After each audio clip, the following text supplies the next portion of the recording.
When I become full artist mode, they're going to be like, yo, Curtis, where the tutorials? Yeah. Your mama got the tutorials. I don't have nothing for you. I'm not giving you no damn tutorial because y'all don't deserve the tutorials. Leave me alone. Leave me alone because y'all have not.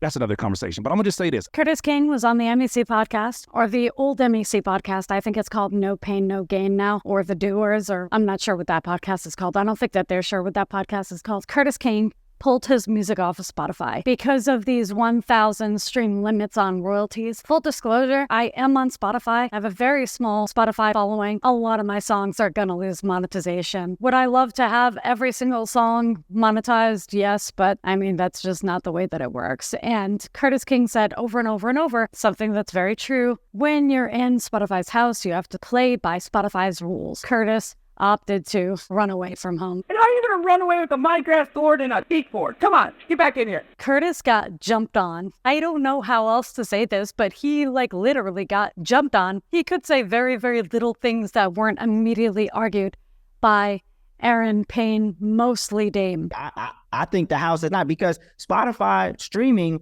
has given artists the closest thing to a paycheck than they've ever had. The consistency of it. If you have a catalog that streams well, it's going to pay you consistent. This passive income is going to pay you consistently. Let's go back to the days when we all bought CDs. When we had these CDs, we would listen to our favorite song over and over. And the artists, they got the $20, $15 for that CD purchase. They did not sit there and be continuously paid for every single time that somebody listened to their CD or listened to one song off of their CD. To me, streaming was a good opportunity for artists as low as people were paid for each stream. No, I don't like the way that the money's divvied. I don't like that a majority of it is given to Taylor and Drake. You know, a business is always going to cater to its biggest players. That's why casinos have VIP clubs. If you had 500,000 monthly listeners and you were making what I'm seeing these other cats make, would you have taken your music off of Spotify? In order to answer that, that has to also ask the question, where was I at to be in a position to have 500,000?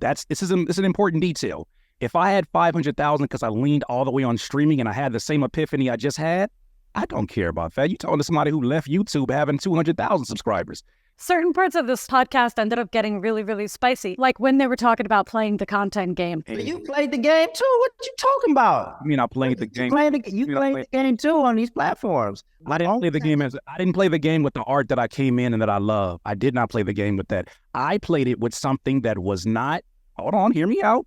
I played it with something that I did not value as much as my art form. It was the communication tool that I used here. With my music, I never played that quantity game to check off boxes. So if I hire you at LeahJude Incorporated, what do you think your biggest weakness is? I work too hard. I care too much. Everybody knows, at least that watches this channel, that the last video that I made was about Curtis King. And I said that I felt like Curtis King was mostly about the money. When I first got on YouTube, even before I got on YouTube, so we're going back to like 2018, 2019, I saw some Curtis King videos. I noticed that he didn't seem to like his subscribers. I don't give a shit about this content space. These producers get on my damn nerves sometimes. I love a lot of them. Get on my damn nerves. They're nitpicky. Nobody cares about shit. I don't care about this content shit. He didn't seem to like the whole YouTube game, and he pretty much went fully mask off in this podcast, said basically everything that I said in my video about him. He doesn't give a shit about the content. The producers piss him off. Like basically the people that have been buttering his bread are the people that he seems to have the most disdain for. So him talking about Dame's accessibility and Dame immediately arguing that he's been accessible the entire time. We couldn't get to a Dame when you were handling funk volume. Not in this accessibility. So I don't think people realize that when they're arguing with you, I don't think they realize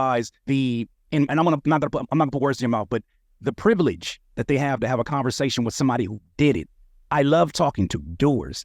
Well, that's wrong too, though. We had the Funk Volume Virtual Conference back in 2013. No matter what Curtis said, people were going to jump on him. Like, he started to resort to just complimenting the shit out of the three of them. I respect you on such a high level because I studied what y'all did. I studied what you did. And when I look back, even when we had our first interview, Payne, same thing, bro. I'm so effing proud of the thing that you have built and the way that you pivoted. These thumbnails are wild because they get my attention every single time. So shout out to you. And you know what I'm saying? Like, I love where this is going. I love y'all. Aaron, it is a pleasure to actually meet you. I've heard your input many a times. I love the fact you're able to articulate that in a way where it's like, I never thought about it like that. Let me take this new information and do something with it. Dame pretty much accused Curtis of like spreading misinformation and being wrong about his facts. And Curtis came back on that a couple times and said, like, I will correct anything that you feel was wrong about anything that I've said. Everything that Curtis says is so self-indulgent. And I know, obviously, I'm not Curtis King's biggest fan. He pretends to love his subscribers so much in the DIY community.